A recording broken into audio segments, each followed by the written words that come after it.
fight is on. Testing for the swine flu vaccine began late Friday in Seattle as health officials race against the clock to protect the nation against the virus. Thousands of Americans have been enlisted to help make sure that vaccine is safe and effective before an expected second wave of the swine flu hits this fall. ABC's Lisa Stark has details.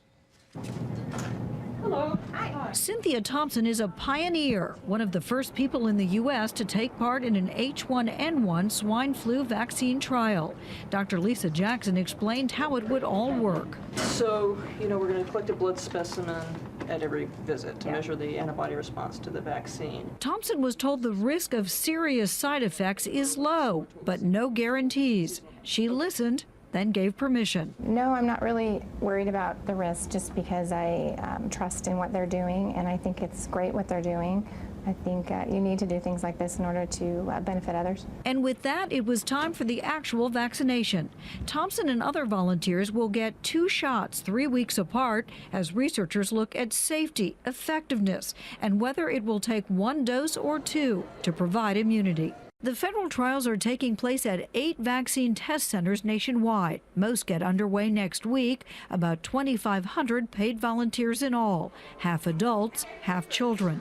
Vaccine companies are also running their own trials. Researchers want to see how adults tolerate the vaccine before they begin trials in children. Want to make sure that adults suffer no adverse effects.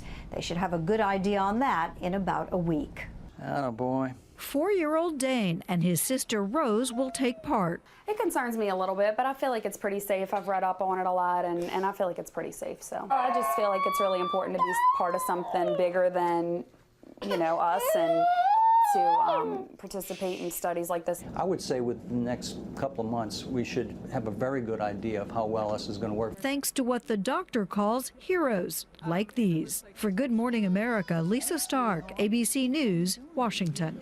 Oh, Rose is the cutest hero you'll see all day. Here's some other things you should know about the swine flu. More than 1 million people have been infected with H1N1 in this country, and the Centers for Disease Control says the virus has killed 353 people in the continental U.S. thus far. But by contrast, the regular flu, generic flu, has killed 21,000 people this year. Because it's winter and flu season down in South America, places like Argentina are an indication of how severe the pandemic might get. In just the last month, the number of deaths there has more than doubled, reaching almost as many as those who've died here in the U.S. And joining us now from Washington, Dr. Anthony Fauci, who's the director at National Institute of Allergy and Infectious Diseases. Doctor, good to see you again. Thanks for getting up with us.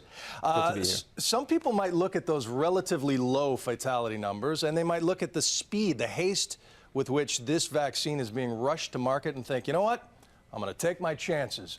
Why is that wrong-headed? Well, I think it's wrong-headed because we know now what this virus is doing. It hit us reasonably hard in the spring, which is unusual for influenza. And what we're seeing in the southern hemisphere, which is their winter right now, that there's really serious spread and some serious disease in places like Argentina, Chile, South Africa, and Australia. So we can expect that when the schools open and we get to our fall and winter, that we're going to be seeing a lot of cases of flu. So we're not seeing a lot of it now. It hasn't gone away. We've seen breakout in camps during the summer here in the United States.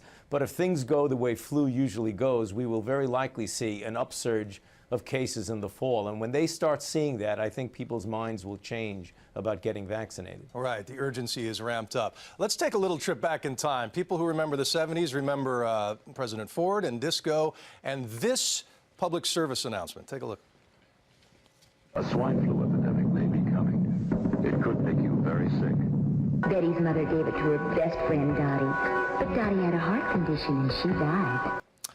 That campaign convinced some 40 million people to get immunized at the time, but the flu at that time killed 1 person while the vaccine killed 25 and paralyzed hundreds more. What did we learn from that experience?